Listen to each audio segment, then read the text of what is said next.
नमस्कार दोस्तों, स्वागत है आपका आज के करंट अफेयर डिस्कशन में। चलिए डिस्कशन स्टार्ट करते हैं। हमारा पहला आर्टिकल है वो है लाल कृष्ण आडवाणी जी के बारे में। न्यूज़ में क्यों है? अभी लाल कृष्ण आडवाणी जी, इनको भारत रत्न से सम्मानित किया गया है। भारत रत्न जो कि हाईएस्ट सिविलियन अवार्ड है, इससे इनको सम्मानित किया गया है, इसलिए ये न्यूज़ में है। अब लाल कृष्ण आडवाणी जी के बारे में बात करें तो ये है ना, हमारे पूर्व उप प्रधानमंत्री भी रह चुके हैं। 2002 से 2003 के बीच में ये पूर्व उप प्रधानमंत्री भी रह चुके हैं। इनके जन्म की बात करें तो इनका जन्म हुआ था 8 नवंबर 1927 को इनका जन्म हुआ था। और ये है ना, राज्यसभा के सदस्य बने थे 1970 में ये राज्यसभा के सदस्य भी बने थे। और इन्होंने आरएसएस के साथ में क्लोजली काम किया था। राष्ट्रीय स्वयंसेवक संघ के ये सदस्य भी रहे थे। इन्होंने भारतीय जनसंघ की स्थापना में महत्वपूर्ण भूमिका निभाई थी। इसके साथ साथ बीजेपी, भारतीय जनता पार्टी है ना, ये इनके कोन फाउंडर भी थे। 1980 में भारतीय जनता पार्टी की स्थापना हुई थी, ये इनके कोन फाउंडर थे।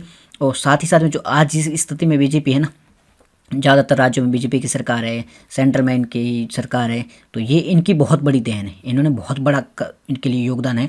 तो बीजेपी की जो आज की स्थिति है, इसमें इनका बहुत बड़ा योगदान है लाल कृष्ण आडवाणी जी का। तो हिंदी में एक बार देख लो, लाल कृष्ण आडवाणी जी, इनको भारत रत्न से सम्मानित किया गया है। और 8 नवंबर 1927 को इनका जन्म हुआ था। 1970 में ये राज्यसभा के सदस्य चुने गए थे। राष्ट्रीय स्वयंसेवक संघ के साथ में क्लोजली काम किया था। भारतीय जनसंघ के साथ में भी इन्होंने काम किया था, इनके सदस्य भी रहे थे। साथ ही साथ में 1980 में इन्होंने भारतीय जनता पार्टी की स्थापना में महत्वपूर्ण भूमिका निभाई थी। ठीक है, एक इनके साथ में ये भी बात कही जाती है, ये गांधी जी के फॉलोवर थे, गांधी जी को फॉलो करते थे। और ये जो है ना, हमारी जो आज़ादी की लड़ाई थी उसमें इन्होंने महत्वपूर्ण भूमिका निभाई थी। कई बार इसके लिए ये जेल भी गए थे। 1927 में आज़ादी, 1927 के बाद में धीरे धीरे गांधी जी के साथ जुड़े और आज़ादी की लड़ाई में भी इन्होंने महत्वपूर्ण भूमिका निभाई थी। ठीक है, और राम मंदिर जिसकी अभी प्राण प्रतिष्ठा हुई है, ठीक है, तो राम मंदिर की जो अभी बात कर रहे हैं ना, तो राम मंदिर जो निर्माण किया गया और वहाँ से लेके आज दिन तक, तो इन्होंने राम मंदिर के लिए बहुत बड़ा योगदान निभाया था। आपने देखा होगा बाबरी जो मस्जिद विध्वंस हुई थी, इस दौरान इन्होंने कर सेवा की थी। गुजरात से लेके अयोध्या तक इन्होंने रैली मार्च भी निकाला था, जो रथ यात्रा निकाली थी। इनको गिरफ्तार भी किया गया था यूपी बिहार में। तो इन्होंने बहुत बड़ा योगदान निभाया था इसके लिए। ये डेप्यूटी पीएम भी रहे थे। 2002 से 2004 के बीच में डेप्यूटी पीएम रहे थे। इनके कार्यकाल में बहुत बड़े बड़े फैसले भी लिए गए थे। जो पोखरण जो हमारा हुआ था ना, इस्माइल बुद्धा, उसके बाद में जो हमारा न्यूक्लियर टेस्ट हुआ था, इसमें भी इनका बहुत बड़ा योगदान था। जो पोखरण में हुआ था, इस्माइल बुद्धा नहीं, उसके बाद में जो पोखरण में न्यूक्लियर टेस्ट हुआ था, इसमें भी इनका योगदान था। कई टेक्निकल डिसीजन लिए गए थे इनके टाइम में, तो इनका अच्छा खासा योगदान था। भारत रत्न की बात करें तो हमने कुछ टाइम पहले इसको डिटेल से डिस्कस किया था। भारत रत्न जो कि हाईएस्ट सिविलियन अवार्ड है, भारत में सबसे बड़ा अवार्ड है, वो भारत रत्न ही है। इसमें कोई पैसे नहीं दिए जाते। जिस व्यक्ति को भारत रत्न दिया जाता है उसमें पैसे नहीं दिए जाते, खाली अवार्ड ही दिया जाता है। एक तांबे का ये पत्र होता है, उसके पीछे ये दोनों लगे हुए होते हैं, ये भारत रत्न लिखा होता है, ये सिंबल है हमारा।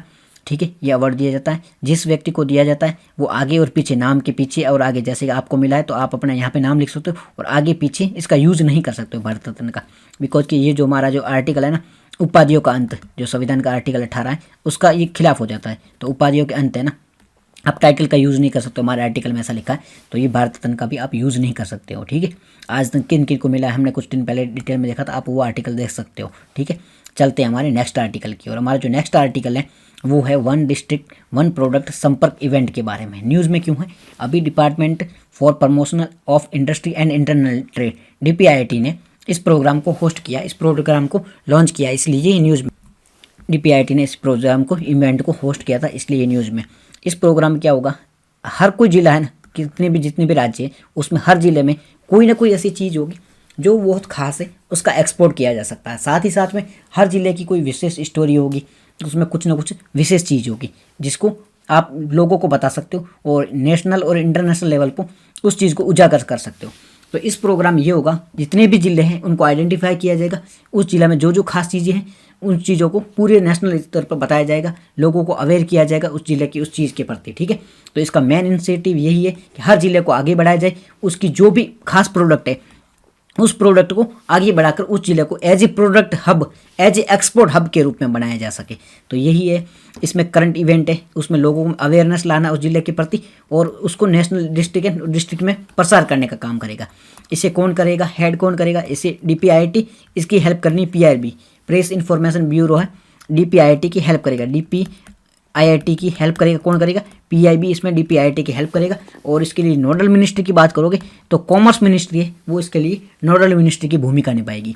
न्यूज़ में क्यों था, हिंदी मीडियम देख लो एक बार, ये उद्योग एवं आंतरिक व्यापार संवर्धन विभाग है DPIIT, इसने एक जिला एक उत्पाद संपर्क कार्यक्रम आयोजित किया गया, इसलिए न्यूज़ में था। क्या करेगा, जिलों भर में पहल है, उसकी सफलता की कहानियों के बारे में जागरूकता पैदा करेगा। हेल्प कौन करेगा, प्रेस सूचना ब्यूरो और PRB है, वो इसकी हेल्प करने का काम करेगा। नोडल मिनिस्ट्री कौन सी, वाणिज्य एवं उद्योग मंत्रालय नोडल मिनिस्ट्री है, ठीक है। अब इसमें ये क्या क्या काम करेगी वो भी देखा ला।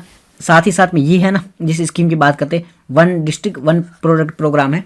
ऐसे काफ़ी देखो, 1 नेशन 1 राशन प्रोडक्ट है, 1 नेशन 1 लाइसेंस प्रोग्राम है, ऐसे काफ़ी सारे। तो इन सबको याद रखना, कंफ्यूज मत होना। यहाँ पर बात करें 1 डिस्ट्रिक्ट 1 प्रोडक्ट की बात कर रहे हैं, ठीक है। 1 डिस्ट्रिक्ट 1 प्रोडक्ट के बारे में बात कर रहे हैं। ये एक centrally sponsored scheme. Centrally sponsored scheme का मतलब क्या, आपको पता ही होगा। इसमें केंद्र सरकार और राज्य सरकार दोनों फंड देगी। तो 60% राज्य सरकार देगी, सेंटर पर सरकार देगी, 40% जो फंड है वो देगी स्टेट गवर्नमेंट के द्वारा दिया गया। तो 60-40 का इसमें रेशियो होगा, ठीक है। 60-40 का रेशियो होगा। 60% state government central government, 40% state government के द्वारा वहन किया जाएगा। साथ ही साथ में इसका ऑब्जेक्टिव क्या होगा, हमने पहले भी देखा था। इसका ऑब्जेक्टिव है हर जिले में कोई चीज़ ऐसी प्रोडक्ट होगा, उस प्रोडक्ट को एक्सपोर्ट किया जा सकता है। तो इस जो स्कीम है, इसके माध्यम से उस जिले का जो प्रोडक्ट है, जैसे कि आप बात कर लो यूपी का कोई जिला है, वहाँ पर आम बहुत फेमस है, या फिर कोई भी चीज़ ऐसी फेमस है, उसको प्रमोट किया जा सकता है, ठीक है। उसको प्रमोट किया जा सकता है, एक्सपोर्ट किया जा सकता है। तो उसको पहले प्रमोट किया जाएगा और उस जिले में उसे एक्सपोर्ट हब के रूप में डेवलप किया जाएगा। तो इसका मेन टारगेट यही है कि उस प्रोडक्ट को एक्सपोर्ट हब के रूप में डेवलप करना है, ठीक है। साथ ही साथ में अभी इसमें क्या किया गया, 1100 प्रोडक्ट को पहचान की गई है। 761 जिलों में 761 जिलों में 1100 प्रोडक्ट की पहचान की गई है और इनको आइडेंटिफाई करके नेशनल वाइज स्टेट पर प्रमोट करने का काम किया जा रहा है। ये एक केंद्र प्रायोजित योजना, हिंदी मीडियम देख लो कि ये केंद्र प्रायोजित योजना है, यानी कि 60% केंद्र सरकार और 40% राज्य सरकार वहन करेगी।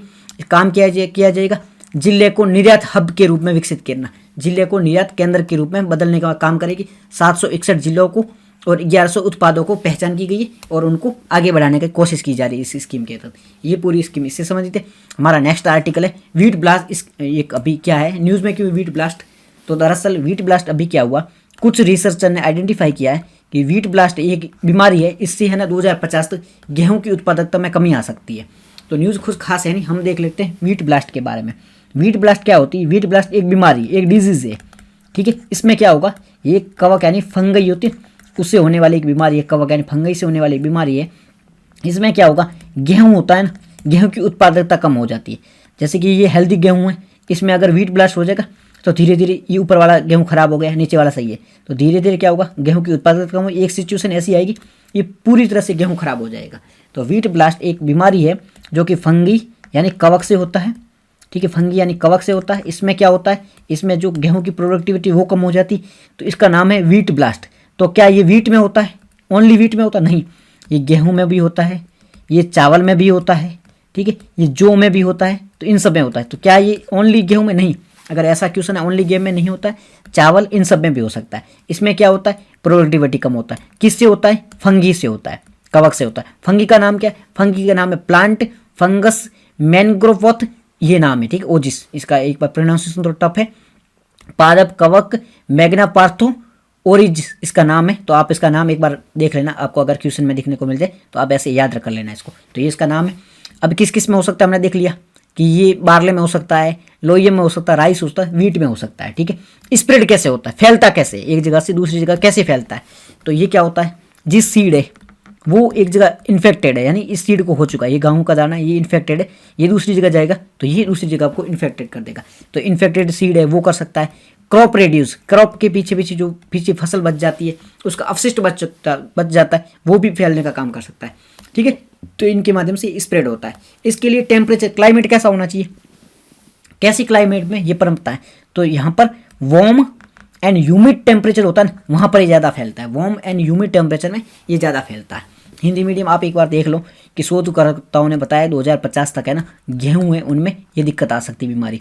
गेहूँ ब्लास्ट क्या है, एक बीमारी है। गेहूँ ब्लास्ट क्या है, एक डिजीज़ है। किससे होता है, ये कवक फंगल से होता है। 2050 तक नुकसान पहुंचा सकता है। कवक कौन सा रेस्पॉन्सिबल है, पादप कवक मैग्नोपार्थ ओरिजा इसके लिए रेस्पॉन्सिबल है। किस किस में होता है, क्या गेहूँ में होता नहीं, जौ में भी होता है, लोहियम में भी होता है, चावल में भी होता है और गेहूं में भी होता है, इन सब में होता है। तो ओनली गेहूं में नहीं होता है। कैसे फैलता है, संक्रमित बीज से फैलता है। संक्रमित बीज है फसल के जो अवशेष है उनसे भी फैलता है, और वायु जनित जो बीजाणु उनसे भी फैलता है। टेम्परेचर कैसा होना चाहिए इसके लिए, गर्म और आर्द्र टेम्परेचर है वो इसके लिए बेस्ट टेम्परेचर है, इसमें ये ज़्यादा फैलता है। ठीक है, तो ये दोनों नहीं है तो वहाँ पर ये नहीं फैलेगा। तो ये देख लिया। अब रेजिस्टेंस के अनुसार फंगी इसके लिए रेजिस्टेंस का काम करती। कंट्रोल कैसे कर सकते हो आप, इसको रोक कैसे कर सकते हो, रोकने के लिए जो इन्फेक्टेड फसल है ना, क्रॉप है जो इन्फेक्टेड है उसको जला दो। उस फसल को अगर जला दिया जाता है तो ये रुक जाएगा। तो स्प्रेड होने से रोकने के लिए क्रॉप को जला दिया जा सकता है। हिस्ट्री का पहले आउटब्रेक कहाँ हुआ था, पहले आउटब्रेक हुआ था 1985 में ब्राज़ील में, सबसे पहले ये आउटब्रेक हुआ था। ठीक है, 1985 में ब्राज़ील में सबसे पहले आउटब्रेक हुआ था। एशिया की बात करें 2016 में बांग्लादेश में ये आउटब्रेक हुआ था, और अफ्रीका में रिसेंट की बात करें तो रिसेंट में अफ्रीका जाम्बिया में इसका देखने को मिला, आउटब्रेक देखने को मिला है। ठीक है, कवकनाशी इसके लिए प्रतिरोधी है, प्रसार को रोकने के लिए फसलों को जला दिया जाता है। इतिहास 1985 में ब्राज़ील में देखा गया था, 2016 में बांग्लादेश पहुंचा, अफ्रीका में भी रिसेंट पे देखा गया था। ठीक है, नेक्स्ट हमारा आर्टिकल है launch of young scientist induction training programme. News में क्यों है, न्यूज़ में इसीलिए है कि कैपेसिटी बिल्डिंग कमीशन इसके द्वारा launch of young scientist induction programme training है, इसे लॉन्च किया गया है। कैपेसिटी बिल्डिंग कमीशन द्वारा young scientist induction training programme को लॉन्च किया गया, इसलिए न्यूज़ में।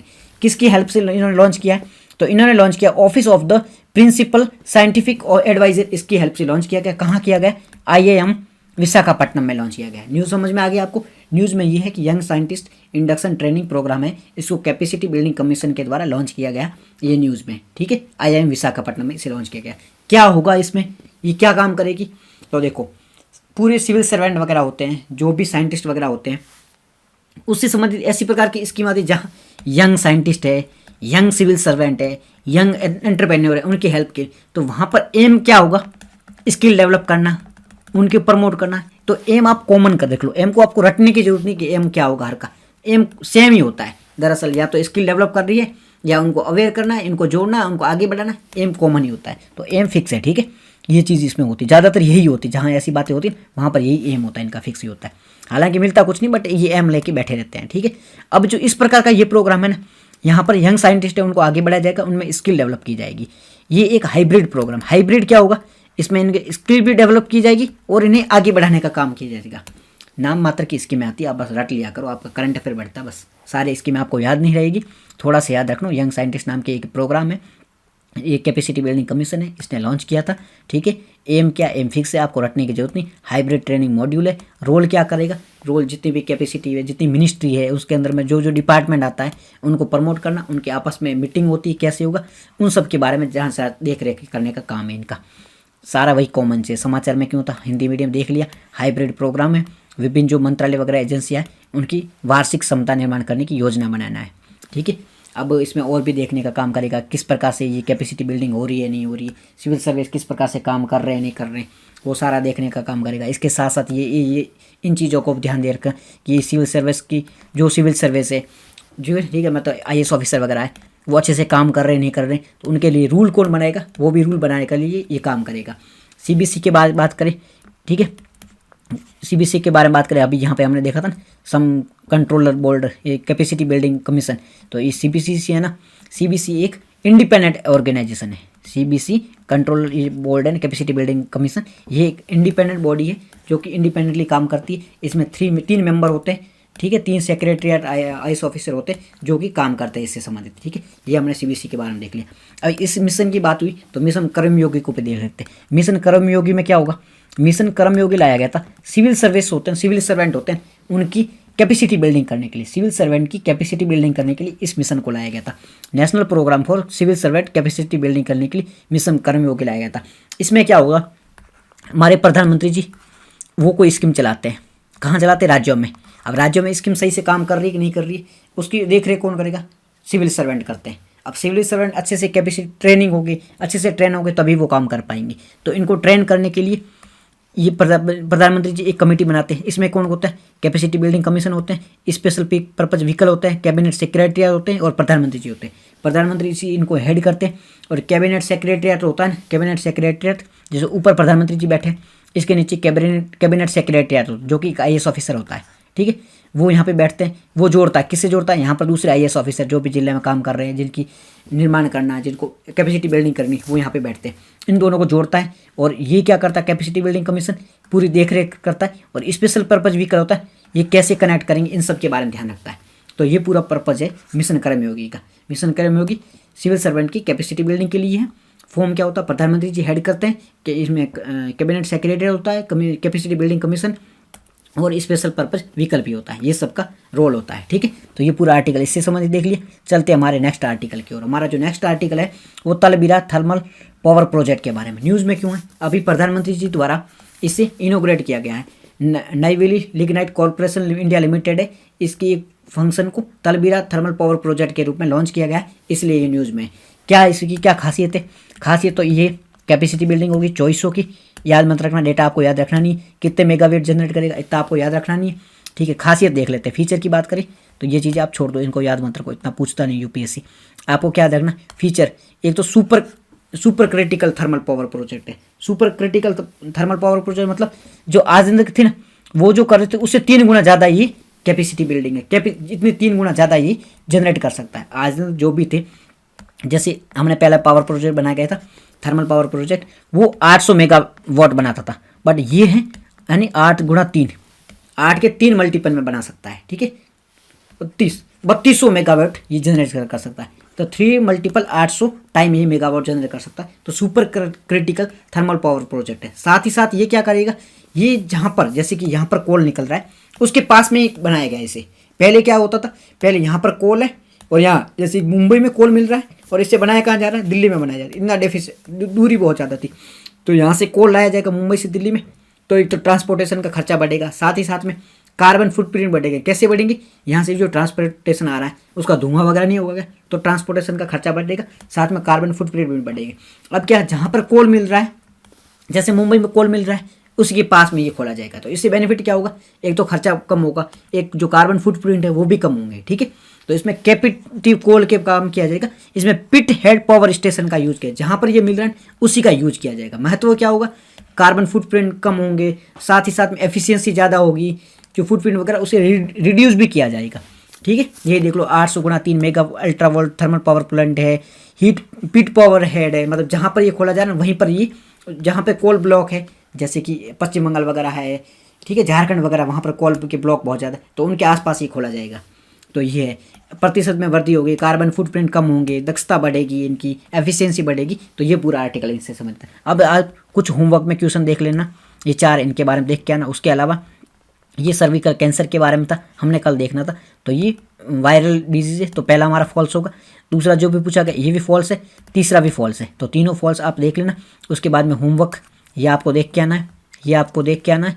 और इसका आंसर क्या था, इसका आंसर इसमें पूछा गया, करेक्ट पूछा गया। तो पहला हमारा है डिफेंस मिनिस्ट्री, तो डिफेंस मिनिस्ट्री इसका मतलब पहला गलत है। पहला गलत मतलब ये दोनों गए, अब इन दोनों का पता करना है आपको, ऐसे एलिमिनेट कर सकते हो। पहला गलत मतलब इसमें पहला ऑप्शन है तो ये गला है, इसमें भी पहला दिया तो ये भी गया, तो या तो इसमें ये आ सकता है या ये आ सकता है, आपको देखना है दूसरा सही है गलत है। तो इसमें DRDO की बात करें, हाँ तो दूसरा सही है, इसका मतलब ऑप्शन बी आएगा।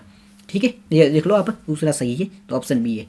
उसके बाद में ये क्वेश्चन है प्रधानमंत्री जन गरीब कल्याण योजना के बारे में, कोविड के बाद आया, पहला ऑप्शन सही है, इसमें करेक्ट देखना है। तो पहला सही है तो ये हो सकता है, पहला भी हो सकता है, ये भी हो, तीनों में कोई भी हो सकता है, बट डी नहीं हो सकता क्योंकि नन की बात कर रहा है ये। दूसरा भी सही है और तीसरा भी सही है, तो इसका मतलब ऑल 3 सी सही है। तो इसकी ये स्टेटमेंट दे रखी है। तो आज की डिस्कशन में इतना ही था। Thank you very much for discussion.